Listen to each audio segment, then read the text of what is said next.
জাতীয়তাবাদী দলের সম্মানিত চেয়ারম্যান জনাব তারেক রহমান, উপস্থিত বাংলাদেশ জামাত ইসলামী, বিএনপি, অন্যান্য সংগঠন সমূহের সম্মানিত শীর্ষ নেতৃবৃন্দ, আজকের এই আয়োজনে আমাদের সাথে সামিল হয়েছে সমাজের বিভিন্ন শ্রেণী পেশার শীর্ষস্থানীয় সম্মানিত নেতৃবৃন্দ এবং ব্যক্তিবর্গ, সাংবাদিক বন্ধুবর্গ, সুধীমণ্ডলী। আমি প্রথমেই আমার পক্ষ থেকে আপনাদের প্রতি গভীর কৃতজ্ঞতা জ্ঞাপন করছি যে আপনারা আমাদের দাওয়াত কবুল করে কষ্ট করে আজকে এখানে হাজির হয়েছেন। আল্লাহ তাআলা আপনাদের এই কষ্টের উত্তম যাজা আপনাদের সকলকে দান করুন।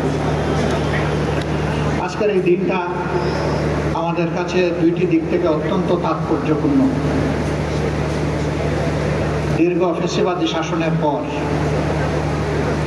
36 জুলাই যে গণবিপ্লব বাংলাদেশে সংগঠিত হয়েছিল আমাদের তরুণ যুব সমাজের নেতৃত্বে, যাতে আমরা সকলেই দল মত নির্বিশেষে সামিল হয়েছিলাম, সেই দীর্ঘ প্রতীক্ষার পর এ মাসের 12 তারিখ নির্বাচন অনুষ্ঠিত হয়েছে।